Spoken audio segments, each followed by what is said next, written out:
किसी ने बड़े कमाल की बात कही है कि जिंदगी को शांति से जीने के दो तरीके हैं। पहला, भूल जाओ उन्हें जिन्हें आप माफ नहीं कर सकते, और दूसरा, माफ कर दो उन्हें जिन्हें आप भूल नहीं सकते। हाय गाइस, मैं हूं आरजे कार्तिक। एक छोटी सी कहानी आपके लिए। ये कहानी एक ऐसे व्यक्ति की जो कि ऑफिस में जॉब किया करता था। ऑफिस के वर्क प्रेशर की वजह से बड़ा परेशान था, फ्रस्ट्रेटेड रहता था कि इतना सारा काम है, बॉस की डांट सुनने को मिलती है। वो ये वही जो गुस्सा था ऑफिस का घर आकर के बच्चों पर निकालता था, बीवी पर निकालता था, घर में झगड़ा करता था। उसे लग रहा था कि उसकी लाइफ का होना ना होना बराबर है। जब कभी दोस्तों कॉल आते थे, कॉल कट कर देता था, रिश्तेदारों के आते थे, गुस्सा करने लगता था। एक दिन ये बंदा अपने घर में ऐसे ही बैठा हुआ था, इसका बच्चा इसके पास में और आकर के बोला कि पापा मेरी हेल्प कर दीजिए, मुझे होमवर्क करवा दीजिए। तो इसने अपने बच्चे को डांट दिया और डांट करके भगा दिया कि जाओ यहाँ से, मैं होमवर्क करने के लिए बैठा हूँ यहाँ पर। थोड़ी देर के बाद में जब इसका गुस्सा ठंडा हुआ तो इसको लगा कि यार जाकर के एक बार बच्चे की मदद करनी चाहिए, उसकी हेल्प करनी चाहिए, उसका होमवर्क करवाना चाहिए। तो ये उस बच्चे कमरे में पहुंचा तो जाकर के देखता है कि बच्चा सो चुका था।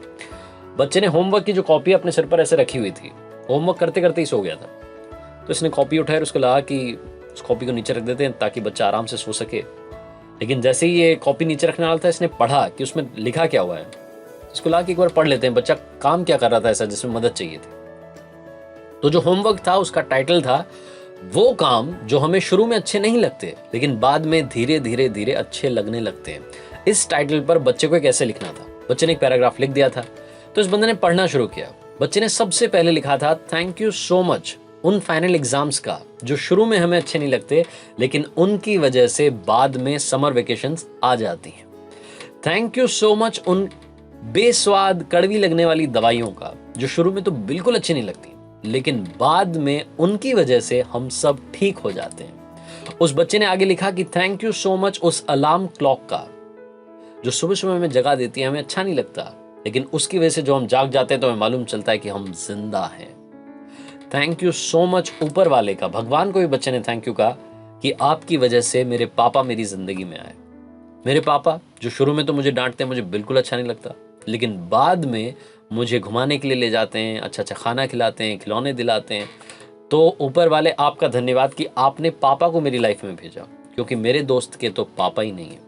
ये जो आखिरी की लाइन थी, इस लाइन ने इस बंदे को झकझोर दिया, अंदर तक हिला करके रख दिया। ये नींद से जाग गया और इसको लगा कि इसकी लाइफ में क्या कुछ है जो होते हुए भी ये मिस कर रहा है। उस बच्चे के ऐसे को कॉपी करते हुए बंदा बड़बड़ाने लगा, बोलने लगा कि हे ऊपर वाले, थैंक यू सो मच, आपकी वजह से मेरे पास में घर है, कईयों के पास में तो घर भी नहीं है। क्या हुआ अगर मैं EMI चुका रहा हूं तो मेरे पास घर तो है। उसके बाद इसने बोला कि थैंक यू सो मच ऊपर वाले, आपकी वजह से मेरे पास में परिवार है, कईयों के पास में तो परिवार नहीं होता, वो दुनिया में अकेले होते हैं। इस बंदे ने बोला कि थैंक यू सो मच ऊपर वाले, आपकी वजह से मेरे पास में ऑफिस है, वर्क प्रेशर है। क्या हुआ थोड़ा सा काम का प्रेशर है तो मेरे पास में जॉब तो है, कईयों के पास में तो जॉब होती ही नहीं है। हे ऊपर वाले, थैंक यू सो मच इस लाइफ के लिए कि आपने मुझे जिंदगी दी।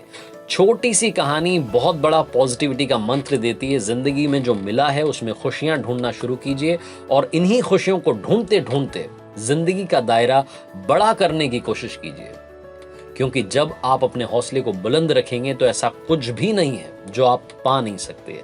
अचीव करने के लिए पूरा जहां पड़ा है, बस आपने अपनी शक्तियों को समेटना है। और एक बार फिर से बोलूंगा, कर दिखाओ कुछ ऐसा कि दुनिया करना चाहे आपके जैसा। कर दिखाना है कुछ ऐसा कि दुनिया आपकी तरफ देखे। तो आरजे कार्तिक की कहानी बस इतनी सी। अगले हफ्ते मिलेंगे, अगले सोमवार सुबह 9:30 बजे।